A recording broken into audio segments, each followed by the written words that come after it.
Buenos dias, buenas tardes, buenas noches, whatever time it is. This is Jessica Harding checking back in with you guys. Just wanted to recap the Colombia trip with you guys, tell you about some of the fun things that we got to experience, but also about the Lord's faithfulness while we were on the trip. And I figured what better way to do that than in my new Colombian colored hammock. Man, I feel like I could speak for hours just about how good the Lord was to us while we were on the trip. We got to experience so much and do so much, even in a short amount of like 8 days.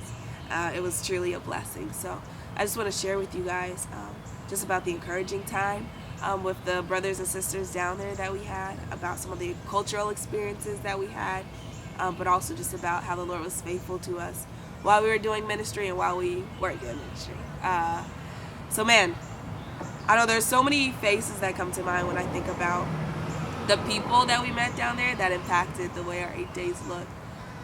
Super sweet, super kind people. They took us in from day one, from hitting the ground running, doing the sports day. They came and they befriended us right away, and just over the course of those 8 days, getting to hear their stories, getting to share our hearts, and them share their hearts with us. Definitely like a mutually encouraging time, just to see how they're walking by faith down there. We went and partnered with the Parkway Church, which is this very like young group of people that live off this strip called the Parkway, and just the way that they live their life on mission, super encouraging. I mean, giving their lives away for the gospel, and I mean they're young and they're going to school and they're going to work, but to see them like intentionally live in that way was encouraging. And just even to hear, like I said, their stories and where the Lord has brought them, where they're at now. And I mean, none of their lives were perfect, like still struggles and things like that, but to see how they were pursuing the Lord was encouraging for me and for my team. And just to get to like lock arms with them and enjoy God, but also like enjoy life with them for a week was fun. Man, we had so many cultural experiences that were they were just cool. We got to play tours for a day where we like went around and saw the city, and we went shopping and bought cool stuff. But man, even just like the little things that we got to experience throughout the week. I mean, obviously we got to practice ample Spanish. I never believe like native Spanish speakers when they tell me, "Oh, your Spanish is good," or "Wow," I'm just like lies. Uh, but we got to practice lots of Spanish, and the people there were sweet about translating for us too. The food in Colombia, on point. I mean, I think all of us walked away with, the mentality like, where is the best Colombian arepa place in Atlanta?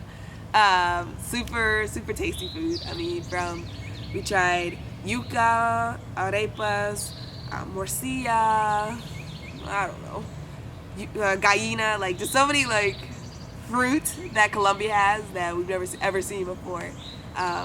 They were just super intentional with like, in letting us try the food down there, and that was fun.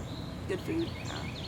And even just as we got to explore the city, we were in Bogota, which is the capital of Colombia, and just getting to see how the city functions and pray over the city and things like that was super cool.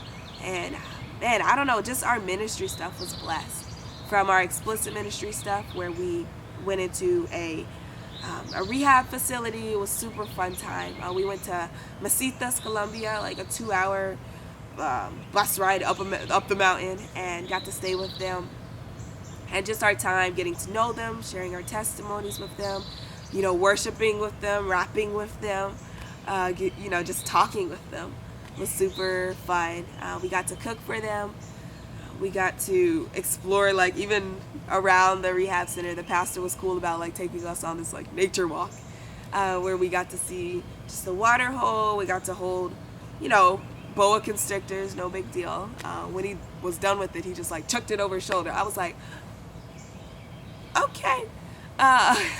We got to like have this really like talking parrot sit on our shoulder. It was just a fun like environment to be around, and encouraging to be with the brothers and sisters there. And even when we went to the homeless ministry, it was cool to see like the Parkway and other organizations like take over a corner of this sketch part of the city at like 11 o'clock at night, and just like lead worship and cut people's hair and give people food. and talk and pray with people.